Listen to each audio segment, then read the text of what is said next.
হে নারী, তোমার জন্মের পর থেকে নিয়ে 18 বছর পর্যন্ত তোমার বাবা তোমার গায়ের শরীরের কাপড়ের জন্য মাথার গাম পায়ে ফেলে দিয়ে পরিশ্রম করে শুধুমাত্র তোমার শরীরের কাপড় কেনার জন্য, আর তুমি 1 মিনিটে তোমার বয়ফ্রেন্ডকে খুশি করার জন্য তুমি তোমার শরীরের কাপড় তোমার বয়ফ্রেন্ডের সামনে খুলে দাও তোমার বয়ফ্রেন্ডকে খুশি করার জন্য।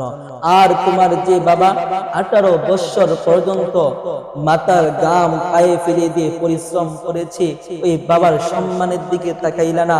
হে বোন, তোমার জন্য আফসোস হয়, তুমি তো দিন হারিয়ে ফেলছো, আখিরাত ভুলে গিয়েছো, আল্লাহকে ভুলে গিয়েছো।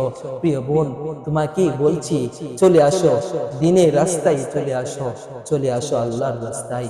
মালিক তোমাকে প্রতিদিন ডেকে ডেকে বলছে, চলে আসো আল্লাহ রহমতের আরশের নিচে।